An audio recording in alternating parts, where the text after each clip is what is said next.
right, welcome to the show. I'm Greg Jennings. He's the Godly in for Whitlock and Wiley. We're joined today by NFL Fox analyst Mark Schlereth and the founder of the Big League, Jason McIntyre. Let's start in Pittsburgh, where the Steelers season may be over, but the drama around them keeps growing. Yesterday, a report claimed that Antonio Brown was actually benched for the team's final game after skipping practices and throwing a football at Big Ben during a walkthrough.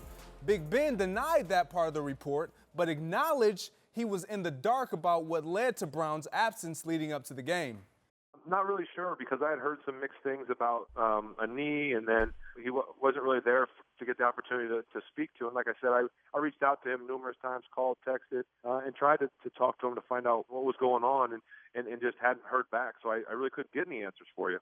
After Big Ben spoke to the media, CBS's Jason Lockenford dropped this bomb, tweeting, quote, "Antonio Brown has requested a trade. I'm told it was not a demand, but he has asked to be dealt. Very unlikely Rooney would capitulate. Brown has issues with Mike Tomlin and Ben Roethlisberger. Feels like the coach is too aligned with the QB. Doug, is Brown worth the hassle?" Yes and no.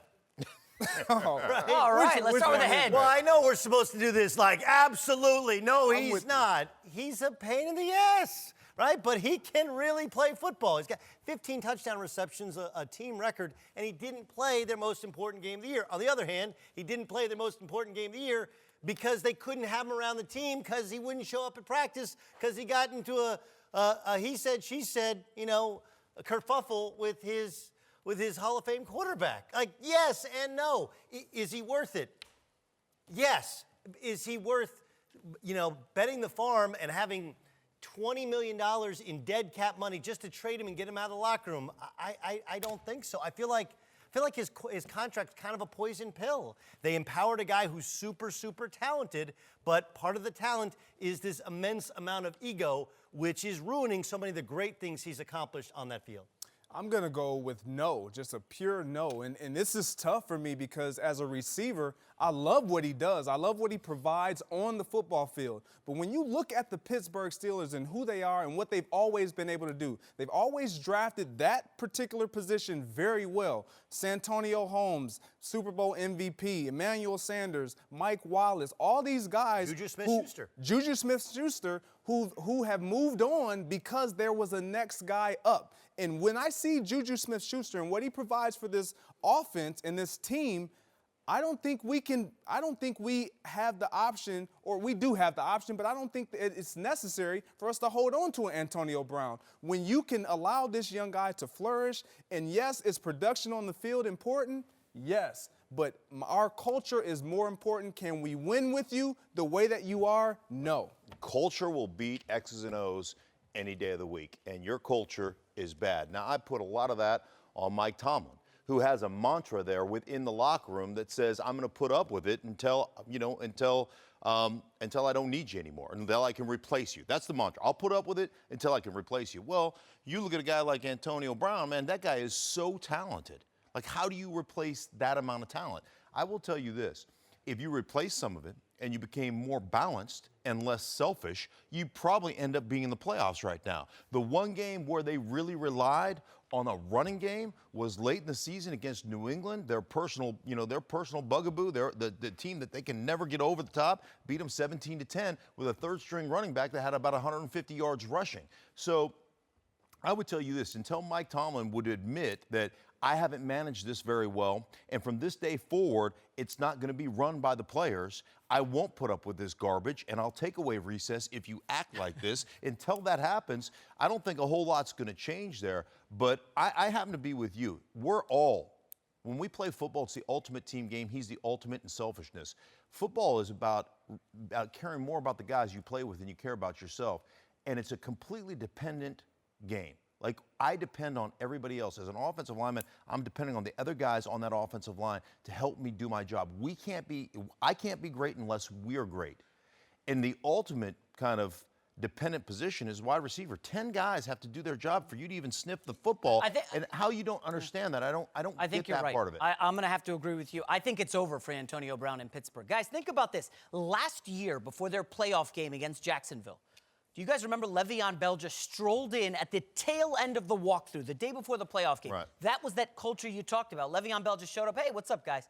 They lose to Jacksonville, okay? This has been enabled by Mike Tomlin for the better part of 5 years now, right? Le'Veon Bell, Antonio Brown, they run the show. You remember that Facebook Live he did in the locker room? Like, that's the culture, and it is a problem.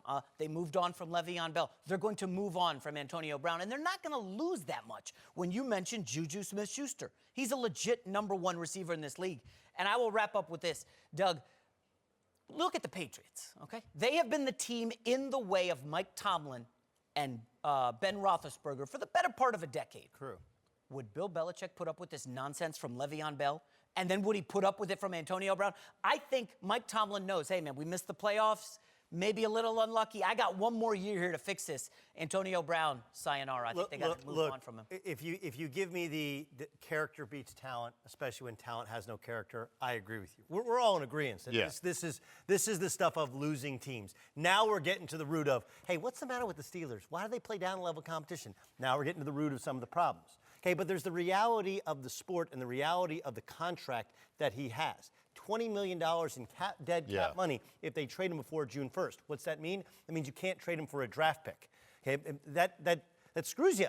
And remember, as much as you go like, hey, look, the Bills, they had all this dead cap money. Yeah, because the Bills are on they don't have a Hall of Fame quarterback who's in the last couple of years of his career. You're the Pittsburgh Steelers. You got 1, 2, maybe 3 more years of Ben Roethlisberger left. You got to find a way to make it work in the immediate future. And I just don't know if the realities of his contract, the realities of the sport say, you can part ways with him. Like, how good were they week 16 with Juju Smith-Schuster as the #1 guy? Not nearly as good as in week with them. 15, they were great. I mean, they beat the Patriots. So, like, this is a Pittsburgh team that can win without Antonio Brown. Listen. They also lost to the Denver Broncos. They also lost to the Oakland Raiders. Granted, Ben Roethlisberger. They do play down to the competition. Okay, so, and look, if they had Le'Veon Bell, who wanted too much money, they're in the playoffs right now. So we're all together in saying, like, look, this is the type of stuff that you can't have on your franchise if you really want to win. I just don't know how they get out of it. And I think we should also point out, he's great. He's great at what he does on the football field.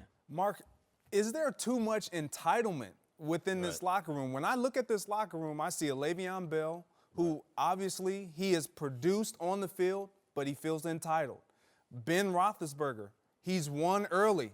He's caused problems with he and the head coach, feels entitled. Antonio Brown, obviously what he's done, there's a sense of entitlement that looms over this organization. In this locker room, is that the problem? Yeah, I think it comes down to more than anything, and we've talked about this, the culture they've established. Like, I will tell you that Joe Gibbs used to say this all the time when I first walked in the league, and he used it the whole time he coached during the course of his tenure at Washington. Great players, right? Great talent makes plays in the first 3 quarters. Character men win games in the 4th quarter. Wow, that's a great line. Right? Yeah. And it's 100% true. And if you're not willing to look at others on your team as more important than yourself and be able to sacrifice for those guys, then you're ultimately never going to be a championship organization or a championship team. So for Antonio Brown, I would look at him, and I don't know Antonio. I mean, I know him, but I've interviewed him and I've talked to him, but I don't know him. But he just strikes me as a guy that can lose a game and be completely satisfied as long as he's got 10 catches for 165 yards and 2 touchdowns. 100% accurate. Yeah, box That's score your guy. kind of guy, wide receiver, right? No, Let me add this. No, There are I teams- played with some great wide. Rod Smith is one of the greatest team guys. I watched him get so excited, more excited about throwing a block than I've seen him be excited about scoring a touchdown. He's one of the greatest teammates and one of the greatest team guys I've ever been around. So it's not. Although we think it's endemic of the position in general, there's a lot of guys who are willing to do the dirty work. I just called a game in Atlanta where Julio Jones comes screaming in, gets a penalty for unnecessary roughness on a crackback block that would make any offensive lineman or defensive player proud. So there are guys that will do the dirty work. So, Doug, I ask you this question first. Do you think Mike Tomlin is the guy in position to fix this? He has to. There's no choice. He cannot survive as head coach on this current path, right? They are breaking apart. But look, today's New Year's Day, and everybody makes resolutions, and this happens in marriage, this happens at work, and it happens in sports franchises. Because, like, one of the things that we have avoided that I think, Jason, you got into a little bit is, like, look, Ben Roethlisberger is part of the issue. Sure. He said things that go against what Mike Tomlin has said in the past. Like, these dudes all need to get in a room, get a couple cups of coffee, and hug it out. But the problem with keeping Brown is that kind of attitude, entitlement, ego can rub off on some of your young stars, like a Juju Smith, who, by the way, is on a rise to stardom. You don't want that in your locker room, Greg. You've got to listen. But he's also killing it with Brown. Like some of that 15 helps TVs, him. I got it. He's amazing. No, I'm talking about Juju Smith-Schuster. He still benefits from having Antonio Brown. But at the same time, there are teams that employ a capologist who their full job, 365 days a year, figure out a way to trade him. Remember Brock Osweiler? He was untradeable because of that contract. Cleveland Browns traded him into cap space, essentially turned that into a second-round pick in Nick Chubb. Like, you can do smart things. I think they'll be able to figure a way out of Antonio Brown. So for me, this is where I have an issue with the whole, this is Mike Tomlin's issue. Because once your owner reaches out to a player, now it's out of my hands. Now I feel like I can back up if I'm Mike Tomlin and say, look, the owner's now reaching out to you. You need to now address that. I can't address this. This is beyond me now. And when I look at Mike Tomlin, I'm starting to really see and identify some of the problems that he has to deal with that we haven't really focused on. Well, that's really what you're getting to, a really smart point, which we don't talk enough about on this show, on any shows, which is owners do own, right? You can sit there and you could be Mike Tomlin saying, hey, we should move on from Antonio Brown, but then Antonio Brown goes over your head and goes to the owner and gets a huge contract that's untradeable. That happens in sports. You guys know it better than anybody else. Right. We can sit here and criticize Mike Tomlin for not putting the culture in place, but sometimes your hands are tied when you're a head coach. Look, I also think that Roethlisberger, look, I texted him and I called him and I couldn't get a hold of him. Get in your car, drive to his house, and talk it out. He's your best player. That's how relationships sometimes work. So you're not wrong, but going above the coach's head, that tells you a ton about how Antonio Brown's contract got worked out and about why we're seeing a fissure within that locker room. Alls I'll say when it comes to Mike Tomlin is, you get this a lot, and you've been there in the locker room, where a coach will preach. He'll preach a organizational tenet, if you will. And he'll say, hey, this is the way we do it, the Broncos or the Redskins or wherever you play. This is our way of doing things, and they say, we're going to be held to a higher standard, and this is the way we go about things, and this is, how we operate as an organization. And they all preach that stuff, and they preach it, and it's all about, sacrificing for one another and playing hard and all this stuff, and we're not going to have bad guys on our team and da-da-da, until the most talented guy in the league, who happens to be a bad guy, becomes available, and then we sign him on our team. Right? And then everything that you just told me for the last 4 years you have no more credibility within your locker room. So for Mike Tomlin, it's a credibility issue that ultimately is going to fall on your shoulders. So you're going to either have to fix it or understand you're going to be fired for it. That's what it comes down to. And so he may not be able to fix it. Like, he may have had people go over his head, but if I'm him, I'm saying, listen, here's why I've screwed up, guys. Yep. Let me be honest with you. Here's where I've screwed up. I've allowed Big Ben, I've allowed you to call people out in the media. That's baloney. Offensive line, you called out a guy that you may not like, in Le'Veon Bell, but you called him out in the media for holding out. Unacceptable. I've let Antonio Brown miss practice, miss meetings, miss this, miss that, and I haven't held him accountable. That ends today. That will no longer be the case. And then you know what you have to do? You have to actually stand by your word. Mark, I try that with my kids all the time. Yeah. It never works once you open the door. Because you always back out of it is the problem. But listen, New Year's Day is the perfect day, though, to set resolutions and then set in place a plan. It is, guys. We'll get more into it. Time for Big Story. Greg Jennings and Doug Gottlieb in for Whitlock and Wiley. Mark Schlereth and Jason McIntyre back. Let's move to Denver, where the Broncos move from head coach Vance Joseph yesterday after finishing with a losing record for the second straight year.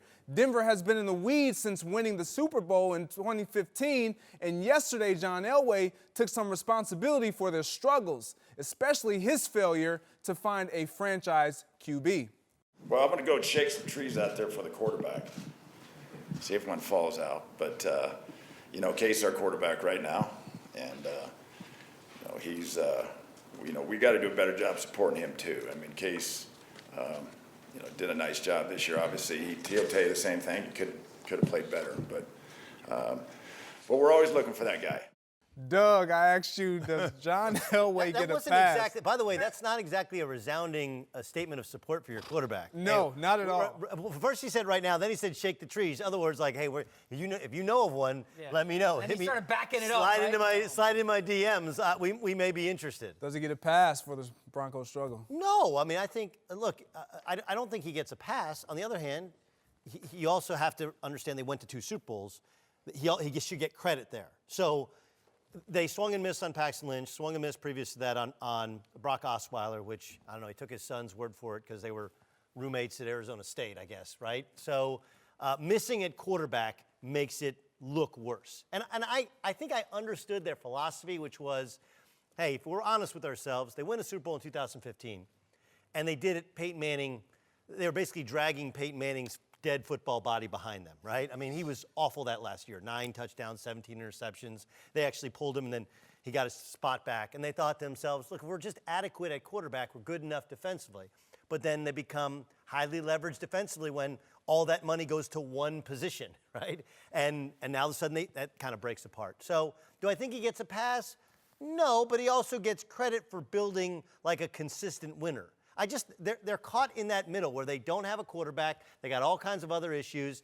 And frankly, their 2 big wins over the Chargers and over the Steelers, which kept the Chargers from the #1 seed, which kept the Steelers out of the playoffs, they should have lost those games. They would have had a #1 pick, and they would have been much further along their path of rebuilding. So does he get a pass? No, but he's also earned the right to kind of work it out considering what he built before the collapse of this franchise. He definitely gets a pass. He definitely gets a pass.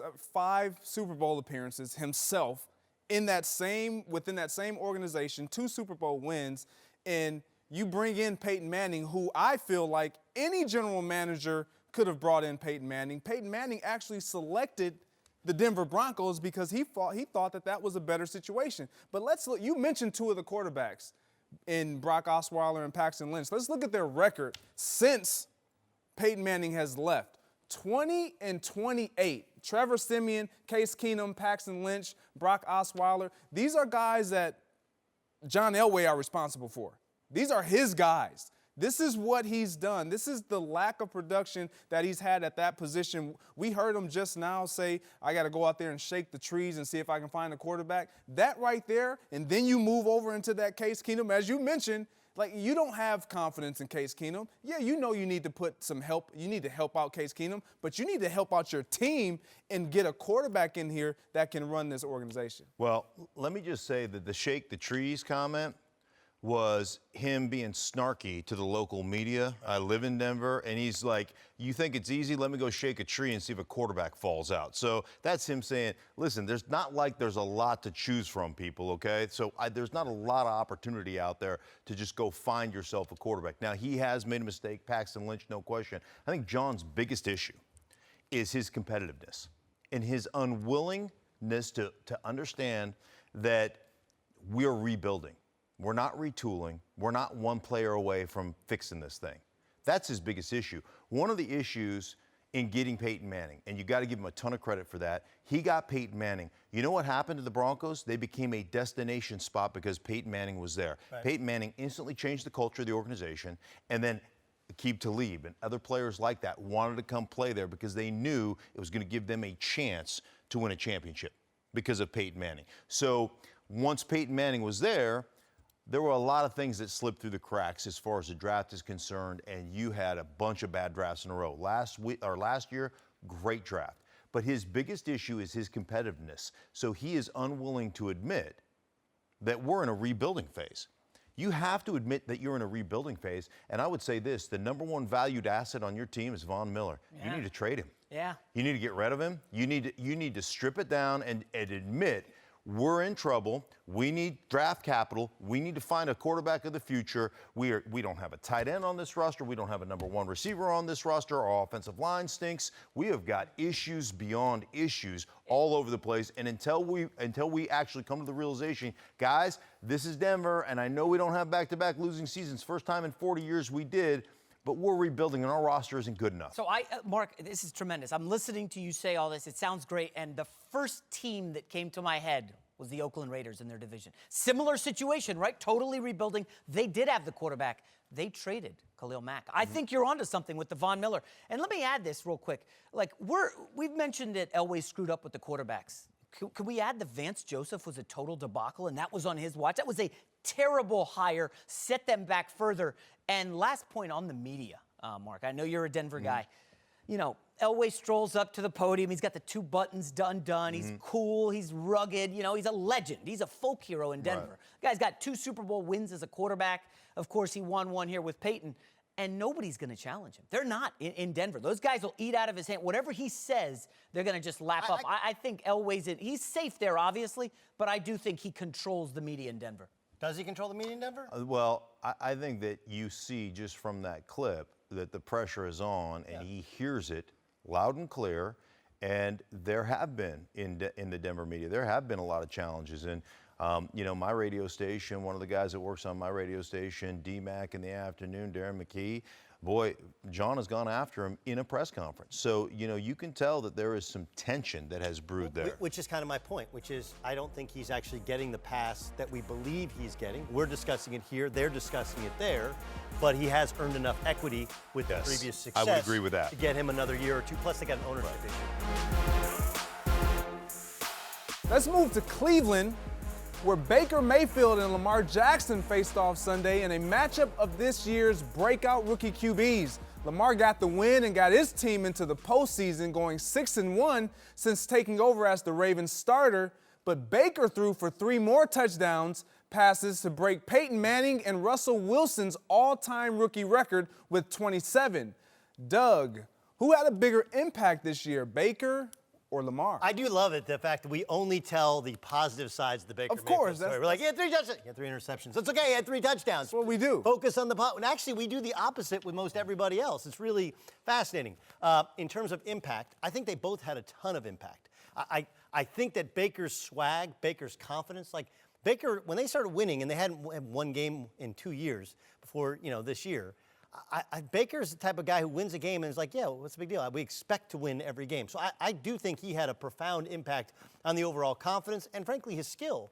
But Lamar Jackson had more impact because it fit that team and what they needed. Like, Joe Flacco winning a Super Bowl has a lot more arm talent than we'll ever give him credit. But it was really hard to get behind him, and it felt like the last year, and Lamar energized them, as well as Lamar kept the defense off the field by shortening the game. His style of offense, though it doesn't, I think, have a long shelf life. Like, dude, I don't care who you are. If you're Cam Newton, you're not running 15 times a game, let alone you're Lamar Jackson. And he's wildly inaccurate on underneath and intermediate throws. That doesn't have a long shelf life. But for the short time in which he's played, 6-1, saving your coach's job, setting up for your defense and your kicking game, and becoming a dynamic team that's got a home game in the playoffs, I find it hard to argue that Lamar Jackson has been more impactful than any other rookie, especially a rookie quarterback in the National Football League late in the season. I agree. I think they've both been very impactful to both situations. However, I can argue Baker Mayfield's impact was far more substantial. I understand that Lamar Jackson allowed his team to go to the postseason, but 1 in 32 over the last 2 years prior to this season going 7-8-1 is what Baker Mayfield's Browns team was before he entered the fold. And what he provided, you alluded to this a little bit, his energy, his passion, the way he goes about the game, the way he gets everyone else driven in to feed off of what he does, This is what makes him special. John Dorsey being the general manager in that team, they understand what they wanted to do. They had a plan. They executed that plan. Baker Mayfield was the bow on that whole gift wrapping deal. He's special. Can I piggyback on this? Yeah. So last year, the Ravens were about 10 seconds away from the playoffs. Remember the Bengals game at the end? Baker Mayfield came to a team that won 0 games last year. Totally changed the culture. It's Baker Mayfield. I mean, listen, no disrespect to Lamar Jackson. He's been great. 7 games, once passing over 200 yards. He's riding the second-best defense in the league. And, oh, by the way, that Ravens defense, according to Football Outsiders, second-best defense. They gave up 2 quarterbacks passing over 300 yards this year. Patrick Mahomes was one, right? Patrick Mahomes, probably the MVP. And Baker Mayfield did it twice. This is a guy who I was doubting a lot. We've had our online beef between each other, whatever. I respect what Baker Mayfield's done. He's been incredible. I think he's a rookie of the year, and he had a bigger impact than Lamar Jackson. I would say that I have an unfair advantage because I've called both the Cleveland game and I've called the Baltimore game. Baker Mayfield is all onions. I mean, all onions. And there is no doubt who's in charge of that organization. He has changed single-handedly the culture of that organization, and there's not even you can't argue it. You watch him operate in practice. You watch him throw the ball in practice. You watch him orchestrate the offense. You watch him call out receivers. I mean, there is no doubt who's in charge of that organization. It is Baker Mayfield, and it is so hard to do that when you walk into this league as a rookie. When I look at the Baltimore Ravens, man, they have all pros on every level of their defense. T. Sizzle, C.J. Mosley, Eric Weddle. Their corners are outstanding. I mean, you look at them as a football team. They're established. Marshall Yonda's a multiple-time, Pro Bowler, All-Pro guy. They already have that culture established. Lamar Jackson's phenomenal. I would tell you this: if I had a vote for assistant coach of the year, it'd be Marty Mornhinweg, because I'm telling you, I have in 30 years of professional football, 12 as a player and 18 years as an analyst, and I've blocked for a 2,000-yard rusher. I have never seen, in all my film study, more gaping holes in the running game. It's funny because the running game is 10 on 11, right? I hand it to the running back, he runs, it's 10 guys on 11. It's 11 on 11, right? No, I'm telling you, the Wildcat was 11 on 11. The way they're operating, it's like 13 on 11. I've never seen, I was rewinding, oh, that's the biggest hole in 30 years of football. That's the biggest hole I've ever seen. And the next play, I was like, oh my God, that hole was bigger than the last one. I've never seen anything like it. Okay, but came out of nowhere. But doesn't that give into the idea? Look, I understand what Baker's done. And by the way, that's a massive flip. Those of us who sat here with Stink before the draft, I looked at the offense coming out of Oklahoma, the one reads and all that stuff, and I was like, I don't see it. And all the talent that you have around. I'm telling you, I'll admit when I was wrong. Coming out of college, I was wrong. Baker Mayfield is, he's a phenomenal football player. I don't think any of us would argue he's the better quarterback long term. I don't think. But the point about the gaping holes. This is a Ravens team that was dead in the water. Dead. No energy. Harbaugh, done. They go on a winning streak, and as much as, and I do know that Baker beat the Ravens going back earlier in the year before they kind of got it going. Both teams really beat up on the bottom of the league. That's how they energize themselves, right? They beat the Bengals. Congratulations. You beat the Raiders. Actually, the Browns lost to the Raiders. Think about the Ravens went on the road and beat the Chargers when the Chargers had just beat the Steelers. The Chargers had just beat the Kansas City Chiefs. Then they beat the Browns in a must-win game in order to get to the playoffs. I think that the energy by which they're blocking, the energy which they play, I think it's helped the defense. And sure, is coaching a factor there? But a team that was dead mid-season, as opposed to the Browns, who I think all of us believe they had a lot of talent. Most analysts picked them to win between 6 and 8 games, and had they had a kicking game, and had they had reasonable coaching, and not a head coach and an offensive coordinator butting heads every weekend, Hugh Jackson might still be the coach, and they would have had more wins. So I'm not disagreeing with your analysis, and you know way more about, but I just think in terms of energy and impact, I think it's Lamar Jackson, even if long-term, Baker's the better player. Everything that you're saying makes me believe that you really believe that it's Baker, though. No, I think Baker. No, because when you look at what Baker Mayfield has provided for that team. Yeah, but look, they added Jarvis Landry. They've drafted really well for years. But none of that works. if Baker Mayfield didn't doesn't work with Tyrod Taylor. None of it works. Yeah. None of it works. I'm telling you, the thing is we're arguing apples and oranges. Guess what? I like apples; they're delicious, and I love oranges too. Yeah. Like eat both of them, you win, right? Which one of your kids do you love the most? Right. My son. No, I'm kidding. Elsewhere in the NFL, several head coaches aren't having a very happy new year. After a round of Black Monday firings brought the total number of coaching vacancies to a quarter of the league, 8. There's a lot of talk about which job is most attractive to prospective candidates, and USA Today actually says the Browns, those same Browns, are the second best job. Greg, Cleveland's been a dumpster fire for a while. Is this really a desirable job? It is, 100%, absolutely. And arguably the best job out there. When you look at, again, the young men that we're talking about, Baker Mayfield, and what you have moving forward with this young team of personnel, Jarvis Landry, you look at the defensive side of the ball, we haven't even mentioned the young guys on that side of the ball. What they have conformed with personnel, it is a job that any coach in the National Football League would be looking at and chomping at the bit to get a hand on. I could not possibly disagree more. Who runs the organization, Mark Schlereth? John Dorsey. No, who'd you say? You just like Baker Mayfield? Yeah, you did, Okay. right? Those two, you got Baker Mayfield and John Dorsey, okay? So if things go wrong, who's going to take the blame? Baker Mayfield? No, that dude's a cult hero. John Dorsey? He ain't taking any blame. He drafted Baker Mayfield. He drafted Chubb. No. Whoever you hire is walking into suddenly raised expectations. Hey, we had Hugh Jackson and Todd Haley at the start of the year, and we still won 7 games. Now there's a belief they can take that next step. Whereas if it's me, I look at a job like the Jets, where you have an equally, maybe superior talent in a Sam Darnold.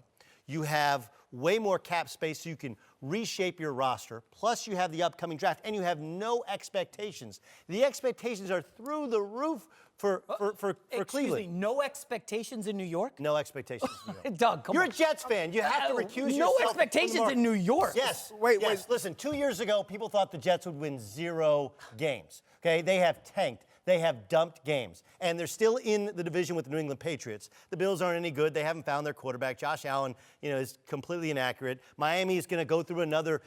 You can win in that division as opposed to the AFC North. You still have the Steelers. You still have the Ravens. The Cincinnati Bengals were dealing with the fact they didn't have their quarterback or their best player on offense this year.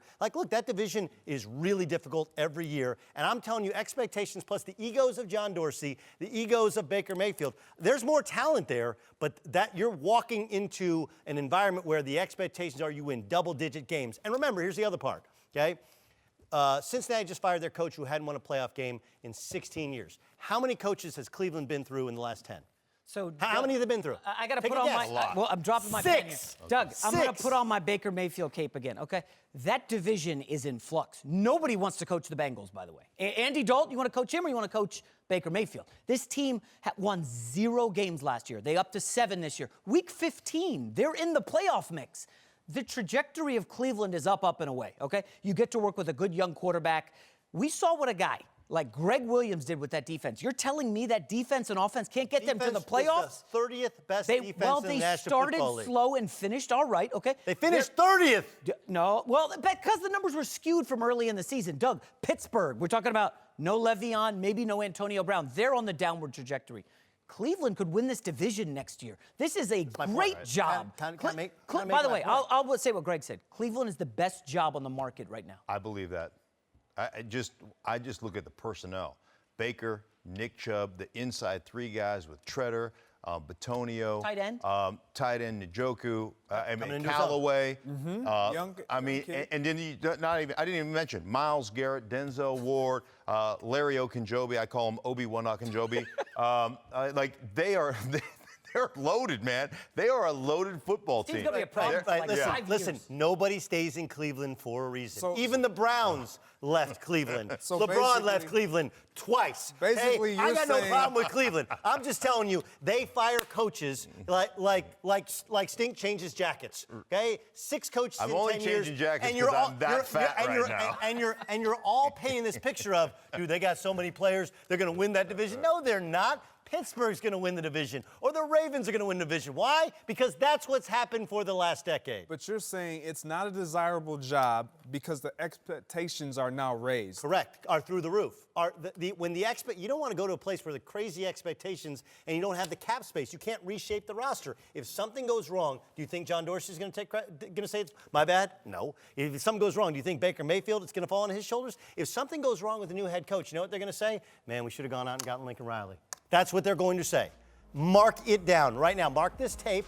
January 1st, 2019, when the next Cleveland Browns coach gets fired, they're going to say, we should have hired Lincoln Riley. He was a better fit for Baker Mayfield. All right, we'll deal with Doug offset.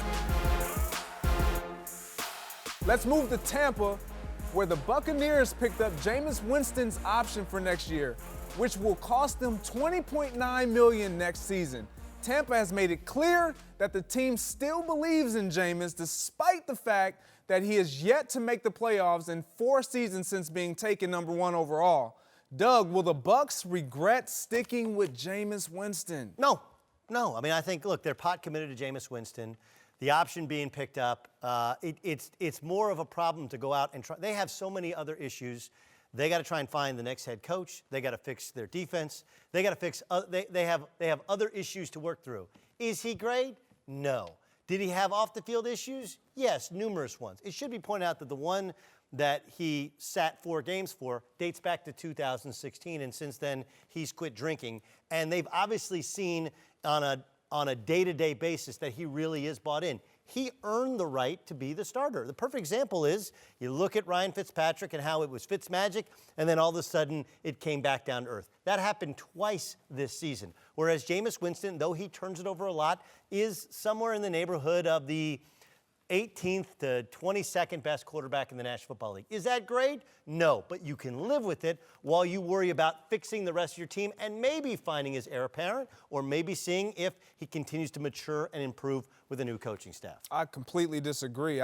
You can't live with that because your expectations for Jameis Winston have been much higher, and he has not produced on the field, let alone off the field. I'm not going to even touch his off the field. Yes, I am. When you have to. You have to. Of course. Because when you look at this position specifically, which we hold in high regard and we understand this is the most important position in all of football, in your quarterback, if I can't trust him walking outside of the facility, let alone in the facility, what do I have? I have nothing. So I might as well, I'm better off starting from scratch and saying, you know what? And honestly, I think it would be better for Jameis Winston in his career to be humbled with the Tampa Bay Buccaneers moving on from him. You don't think he was humbled by it?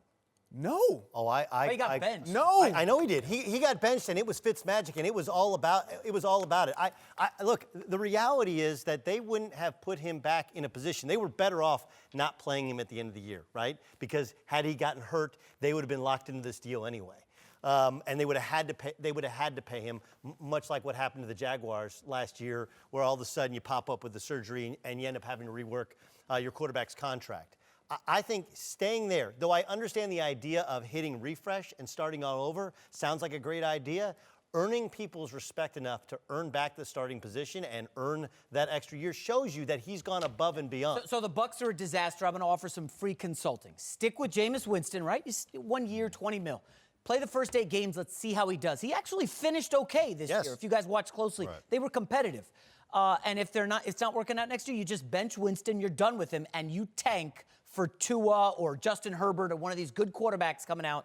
I don't see a problem sticking with Jameis. I know he's not a face of the franchise, but the guy's only, 24 years old, turning 25. I don't love him, but I think you can give him a chance. Well, I think the issue that Greg has, and Greg is 100% right, his play on the field has mimicked his actions off the field. It's undisciplined.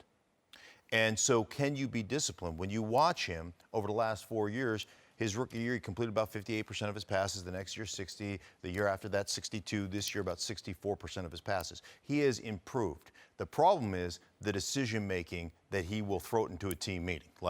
And that is kind of hero ball, if you will.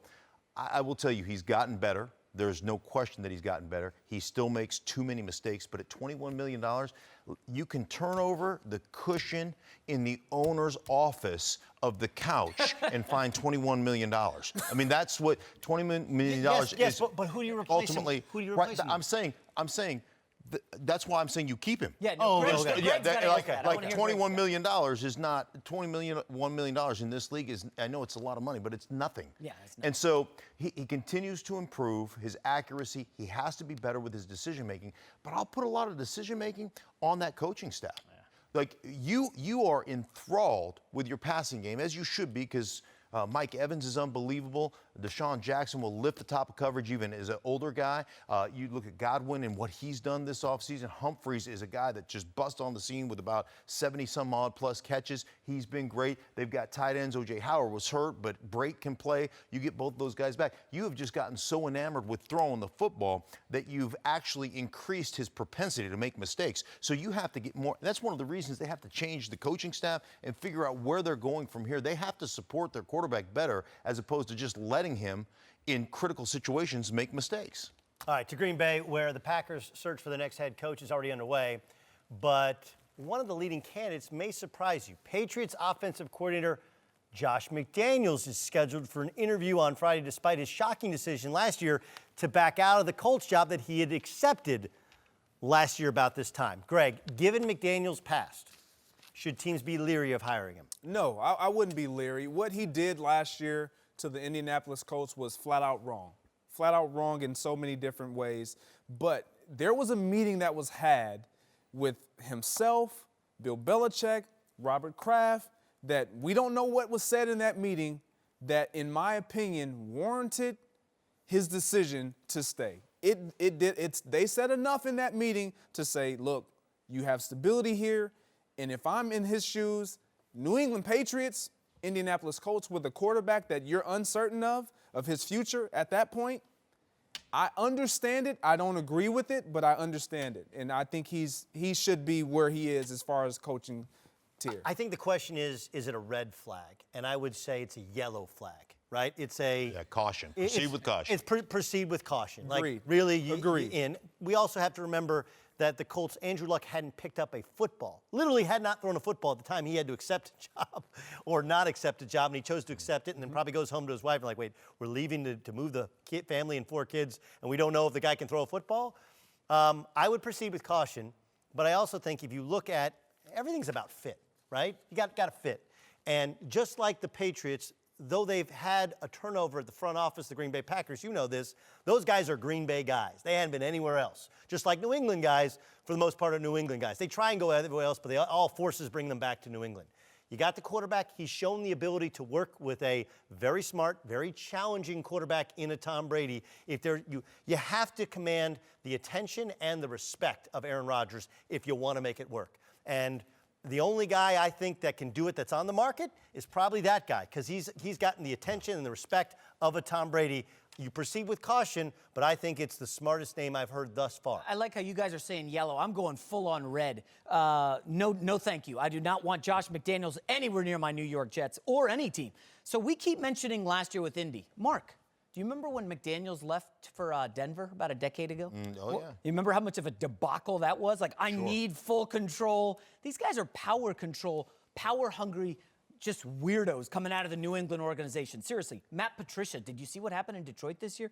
Like, just be careful with these Patriots guys. They all leave.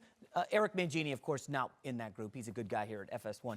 But just my last word. Remember the first thing he did in Denver when McDaniels got there? Got rid of Like, Jay Cutler, get that guy out of here. Like, what? Right. I would just say no. Okay, I think, one, you've got to understand when you come from that organization, there's a lot of Belichick clones, so to speak. And that's a really hard thing to develop your own voice and to be authentic, because every guy is looking at you going, wait till we start talking about the Patriot way, right? And so that's a black mark against you. You know, that's a check in the no box. But I know this. Just about every coach has failed on his first opportunity. And it's that second opportunity when they really learn who they are. Here's the issue in Green Bay, as I see it. The offense has grown stagnant in that you just rely on Aaron Rodgers. Aaron, there you go win us a game, right?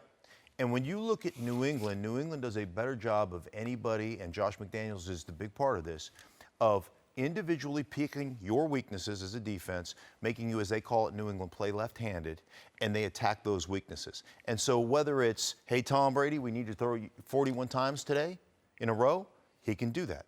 We need to run it for 200 yards, we'll do that, based upon the defense they play. Aaron Rodgers needs to be challenged like that. He also needs to some of that pressure to be taken off of him as a quarterback, just to go win us every single game. And so I think he makes sense from that standpoint of I'm trying to change the philosophical approach that we use on the offensive side of the ball. And that, to me, is what makes the most sense about the Josh McDaniels, quote-unquote, hiring. Jason McIntyre is back, and we're joined now by NBA champ Dante Jones. Let's move to the NBA, where the debate over the greatest player of all time appears to be settled, at least in LeBron James's mind. Earlier this week, LeBron said that beating the 73-win Warriors and bringing a title to Cleveland gave him some clarity on the situation. That one right there made me the greatest player of all time. For so many reasons. I was super, super ecstatic to win one for Cleveland because of the 52-year drought. Like, I was ecstatic. Like, obviously, I showed that the first wave of emotion was when everyone saw me crying. Like, that was all for 52 years of everything in sports going on in Cleveland. And then after I stopped, I was like, that one right there made you the greatest player of all time. You know, everybody was just talking how they were the greatest team of all time. Like, they was the greatest team ever assembled. And for us to come back, you know, the way we came back in that fashion, I was like, you did something special. That's probably one of the only times in my career I felt like, oh, like you did something special. I haven't really had time to really like sit back and think, but that was a moment. Crazy. Doug, do you have a problem with LeBron James saying this? Thinking it, no. Saying it, yeah. I don't think that's something others say about you. I mean, there's an interview that's floating around on social media where Michael Wilbon asked Michael Jordan, this is while Michael Jordan was playing, you know, about, hey, people were saying you're the greatest of all time. And Jordan deflected saying, look, that's disrespectful to guys I never played against, right? Like, I didn't play against Wilt Chamberlain. I didn't play against Jerry West. I didn't play against Bill Russell. So it's great to hear, but I'm really uncomfortable with it. But this is like LeBron. I feel like it's almost him pumping himself up. And I'm the greatest, because if he was the greatest then, well, why wasn't he the greatest the next year when the Warriors added Kevin Durant and Durant was better in the second half and hit essentially the series ceiling shot right in his eye? I don't think there's anything wrong with thinking it. I think there's something wrong with saying it. I'm sure there was moments where you thought, I'm the best wide receiver in the league. I'm sure there's moments when you thought, hey, I should be a starter, I should be an all-star in this league. Like, when you're hosting a show, look, man, I get my own show. If Whitlock and Wiley didn't come back, we could do this thing, right? No doubt about it. But you don't say it, do you? Yeah, I'm with you on this one. I just, as a player, like, there's some things you just don't say and you allow others to say. Yes. We're all saying he's either the greatest or he's right there under Mike. Right. Period. You let us in the media, let current players say that. You don't say it. Like, we never saw Wayne Gretzky, the greatest hockey player. We never saw Wayne Gretzky, Michael Jordan, none of these players. This is going to be tough to say. This is going to be difficult to say. But I almost want to give him a pass here, guys, because what he's saying kind of speaks for his generation, the millennial generation, right? Someone wise told me that we used to take photos outward, and now we take them inward, the selfies. And instead of giving praise outward, as Michael Jordan did and all these other guys, we now give it inward. I just wonder if that's what we're going to see going forward from the modern athlete. It's all going to be about me. Hey, you guys did nice stuff, but hey, it's all about me. I think he says it because I agree with you, because of the generation we live in right now and because of the topics that come up on a daily basis, and it's on everybody's tongue at this point in time about who's the greatest of all time and what have you in those situations. Yes, by that series, by beating the best team ever constructed, by coming back from 3-1 on the best team with the best record in basketball, and by leading the finals in every statistical category, that's why you have the ability to say that. I think MJ was following a protocol of the past, but now with social media and with everything that we have going on right now, people are not afraid to speak about themselves. And if you're the greatest of all time, you have to believe it first. I don't know if the image that he's conveying is the one that he really wants to convey, right? There's so many shows out there that he has between this one and The Shop, and like even when he showed up the other night to the Laker game with a glass of wine, and the next night he forgot the wine, so he put it in a little sippy cup and he had it like on the bench. Like, look, I think he's great, and I think I love the fact that he wants to affect, future generations.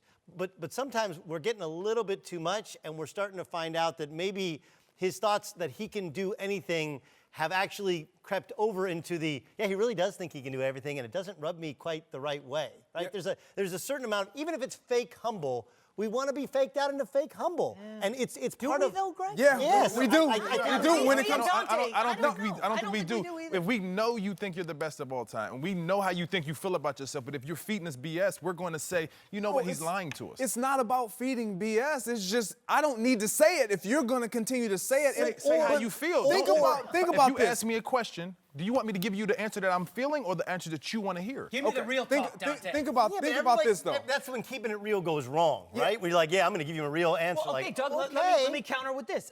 So Michael Jordan wasn't in a generation where there was FS1 and other rival channels and social media every single day. He turns on the radio. He turns on the radio every day. He turns on the TV. He goes the on media social is different during this era right now. People are talking about this every single day. I agree with all of you gentlemen saying the media is different, but you're also totally forgetting how Jordan was covered. Oh, no.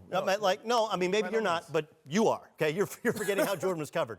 Jordan was, can't win the big one. Jordan was, can't get past the Pistons. Jordan was, Jordan rules. He's the same person that said it in that interview, but would tell the players on the floor this to their face. So what are we saying here? You're sending mixed messages. You're telling the players that you're competing against, you have no shot against me. I'm the greatest of all time. But Mike will going to sit there. I'm going to say, you know what? I don't think so. I'm going to be passive then. Passive-aggressive. PC, baby. Yeah, but there's also this. Maybe this is what's missing from all of his stuff.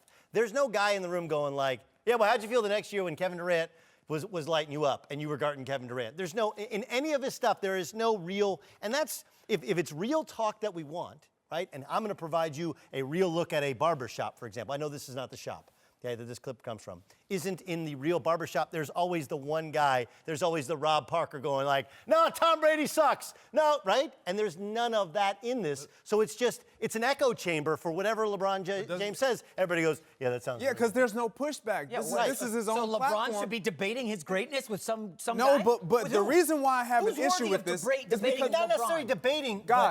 Guys, the reason why I have an issue with this is when you look at a guy like Kyrie Irving, why do you think Kyrie wanted to walk away? Because there are different reasons. I understand that. There's a speculated reason and there are real reasons. I understand, but hold on. But it's things like this because his that feelings were hurt. Huh? He didn't feel valued by the organization, not by the man. And I think sometimes in your youth, you make decisions that you may try to take back a little bit, but there's money implications on that one because he wouldn't have got the same amount of money he's going to get in Boston. So it's different than what you think about playing with him. But your point wasn't saying that the next year with Kevin Durant. So you got the best record of all time. You got the best offense in the NBA. You got the best defense in the NBA, and you have to go get the second best player in basketball to beat him. And that's the only other option you had because anybody else on the market would have not filled that hole for you to be able to beat them or beat him. They showed you that. Well, we can also go to do they come back and win that series that Draymond doesn't get? You had suspended? to win 2 games on their floor though. Draymond played in one of the two. Okay, they also Bogut got hurt as well. So I totally get. We can refight these battles all we want. The fact is that the next year Durant was the better player in the second half of probably 4 of those 5 games. On the best team constructed of all time. Without him though. You understand what I'm saying? You had the best team and you go get the second best player to fill that team. And by the way, think it's going to work? And by the way, the reason Durant wanted that was because he wanted a legit shot at LeBron, and he got his legit shot at LeBron the past 2 years. He would have handled his business. Like, he would have had it. Look to your point, and it's this is what rubs some people the wrong way. Who's being rubbed the wrong way? Obviously, current NBA players because they don't even want to play with LeBron. Well, I don't think they want to do what they want to do. I don't think all of you missed that on one. You missed that on one. Paul George. You missed out on one. Just like No, honestly, no, truthfully, and- which and- ones and did, Kev- and the other Kevin ones, Dur- and and Kevin going Durant. to Cleveland. Would you have wanted to go Chicago? I think I would want to play in Chicago. Would you want to go to Cleveland? It was different. Cleveland is a different city throughout his tenure in basketball. If we go to Cleveland, it's not the same. It's Even that, okay, even saying on ESPN, hey, I try to recruit guys to Cleveland. Like, why are you putting shade on Cleveland? You don't have to say that. I've tried to recruit guys in the past. I didn't get them for what various reasons. Instead, he has to put shade. Those are saying things that you don't need to say that others can say. All right, guys, we got to go. Jennings and Gottlieb in for Whitlock and Wiley. He has the Twitter spray. He's not going to touch it anymore. Dante Jones and Jason McIntyre here. Time for Antisocial. Our social media manager, Darnell, What is up? here to guide us. What you got for us today, Darnell? Yes, sir. Starting off in the NFL, where the Steelers missed the playoffs for the first time since 2013. Y'all already know those Twitter streets couldn't wait to chime in about this. Even the Patriots Twitter page got in on the action, posting this Madden 19 sweepstakes picture with Antonio Brown on the front cover. Now, guys, the Patriots usually stay away from this type of trolling. So are y'all surprised this happened under Belichick's watch? A little bit, but I don't think Belichick is trolling social media You to don't find think out. Belichick's checking in with their social media No, manager? I think it's great shade, though. Like, I like it. This I like is it. classic. Right, I agree. I love it. It's a This part is of the game now. Absolutely. The game has changed, The game see? has changed. Okay, I can see that. I like it. You don't like it? I do. I love it. I have no problem with it because I think there's a real world and then there's a Twitter world, and sometimes people think they intersect and they really don't. They're parallel universes. They look the same. They feel the same. They're not the same. Absolutely. What else you got for us, Darnell? Yes, sir. Sticking with football, NFL teams are already searching for the next Sean McVay, and Oklahoma head coach Lincoln Riley seems to be the hottest coach on the market right now. But NFL reporter Albert Breer doesn't think Riley should leave OU, tweeting, "If I'm Lincoln Riley, I look at today, and I'm good sticking with Oklahoma. 5 of the 8 coaches fired were in the first 3 years or less. Meanwhile, Riley's making $5 million per and has control at a blue blood that he's got rolling." So, guys, is college football a better job than the NFL? When you're winning, 100%, yes. You stick with what you have. You have these guys literally eating out of the palm of your hand. I wouldn't move. If I'm Lincoln Riley, why? Why move? Well, look, again, it depends on what you want. You talk to pro coaches, and they all say, like, look, I don't have to recruit. I don't have to chase kids to class. I just coach ball, and then when I'm off, I'm off. And then when I'm on, it's all about ball. It's a different style. Now, look, at Oklahoma, I personally would stay because you're going to have better players than the other team 90% of the time. You're already making $5 million a year coaching at OU, living in Norman. That's a good life. But, look, if you get a bad quarterback, if Texas gets it rolling, they come out of the woodwork really, really quickly on you. Remember, you go back a couple years ago, and Bob Stoops had an 8-win season, and they were out for blood. So they're out for blood in college football just like they are in the NFL. You have to know what you're getting into and if you want to stay. Depends on what you want for your life, period. Like, it's not about what other people want for your life. And it depends on what you got into this game of football for. Was it to coach at that level, or was your ultimate goal to be an NFL coach, a head NFL coach? Yeah, remember Nick that's Saban. And that's Nick the point. Saban, right? Leaves college for the NFL, had total control at Alabama. I need to know where this defensive tackle is. What class is this guy in? Where's this dude? You go to the Miami Dolphins, they leave the facility, they're gone. You have no control. I think, in certain circumstances, it's about living college life football is without better. I talked to Brad Stevens. A lot of people think Brad Stevens would come back to North Carolina or to Duke or UCLA's open now. And he's like, look, I love it. I mean, he makes a lot of money. Right. Obviously, he doesn't get a chance to pick his players. We got to Twitter you off. Come on now. Live life without regrets. Like you never want. Let's move on, Darnell. He didn't made you mad right there. He done made me mad. Come on, man. My bad. You good, man. It happens to the best of us. Bad, it happened. Blow up his spot. Players mess up. Moving on to my guy Marcellus, who was playing some pickup basketball with some friends over the weekend, but it was looking a little sloppy. I mean, that dude was not looking so hot with his handle. Trash. It's a good thing he played football because basketball is clearly not his strong suit. Marcellus decided to hit up Ice Cube in a tweet after the game saying, quote, "Yo, Ice Cube, let us hit a big 3. Y'all think Marcellus has a shot in a big 3? First of all, he got to take that cutoff off. Thank Don't you. even look right in the shorts. Get him down there, please. You got to, man, play basketball in some sweats, Marcellus, and you got to go full basketball with a jersey on, no cutoff in jersey. That's for kids. Yeah. Hey, Doug, we go play basketball at UCLA. We need to get him out there. No, we got to get him out there. No, we don't. If he's going to tweet out Ice Cube, it should be about making the next Friday movie, and he can play Debo's body double or something like that. That's a good one. Because he's moving like Debo. Like, dude, bend your knees. No lateral movement. Be like an athlete. Like Marcellus was a great athlete. And what is that court they're playing Yes. on? Is that at LA County? Like, where are they playing? Marcellus, you just embarrassed us, man. Come on, man. Now, as football players, we always think everybody thinks we can play basketball. You just embarrassed us, man. By the way, be careful about that big three thing, okay? Those dudes are professional basketball players. They might look a little bit thick. Okay, ask Dante. And they hit hard. They hit hard, but they also and they can allow you to hit hard. And they can also move. Like, Right. all football guys want to be basketball players, right? Of course. Until they get on a basketball court with an actual basketball player. I don't think the physical part would be an issue for I don't think myself, so but either. The skill Come on. part, that's And- what we have to It's worry different about. type of physicality, like different type of being hit. Different. So My I 7-year-old has a better handle than that. Wow. True story. But do you? I definitely do. No, No, he's a stand. you He's a ain't spot no up joke, shooter. man. McIntyre's a spot up shooter. let's go one-on-one. Let's get it set up. Look, I have. You see me play, Doug. You know I I can. have. Stand in the corner, spot up and shoot. Don't handle the ball. I find it hard to believe. Hold on, real you quick. gotta All be right, like- whatever you want. Anybody who says they're a hooper, They're not a hooper. they ain't a hooper. Just like we was talking about the Well, LeBron hold on, saying. hold on. Wait. Do you have a basketball and shoes and shorts in your car at all times? No, I do not. You're not a hooper? Oh, Not a baller. I got shorts on right That now. starts today. Hey, I don't have a basketball and gym shoes in my car at all times. Don't do that. But when you come to my house, I'm putting up buckets. Oh, Ain't no wait, true wait, baller. wait, Go down to did the you gym. just- Did you just humble brag that you got a court indoors at your house? Well, I'm just saying. That was. I'm just- I thought something like that was. He's got the coming. NFL. That was. I'm just- I can always Hey, go look, get I made one. a lot of money in the NFL. I can always go buy one. All right, let's get up out of here. All right, man. Last but not least, yesterday on The Herd, our guy Colin made a very interesting point on Jim Harbaugh. Take a listen. The reality is Jim Harbaugh is in the prime of his coaching. The next 10, 11, 12 years, you're not going to get a better job than the Jets. Sam Darnold, rookie contract, got your defense set, and you get control personnel-wise. That's a really good job. Should Harbaugh move on from Michigan? Look, I'm a Michigander, man. Western Michigan. Western, man. Western Yeah, Michigan. Right, but I'm from Michigan. I understand. I'm from Michigan. now you're I clearing the I went to Western. I mean, I got recruited by the University of Michigan. It's a long story. I got offered the scholarship. It's a long story. I mean, we're not gonna go there. Let's focus on Jim Harbaugh. Yeah. I think the seat is really hot for Jim Harbaugh.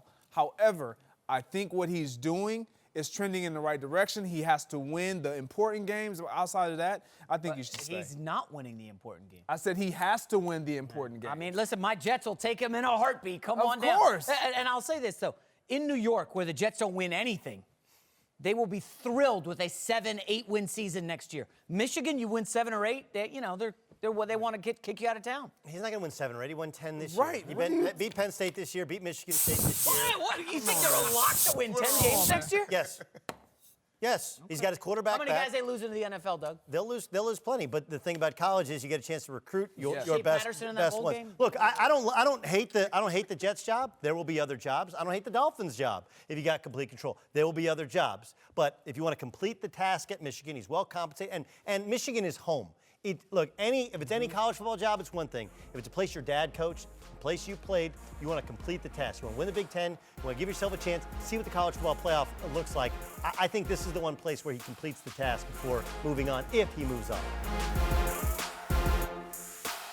All right, early in the show, we talked about Antonio Brown, who was taking some heat after a report surfaced. He was benched for Pittsburgh's final game, and he is reportedly asked to be traded today. Let's get to our approval rating for Brown.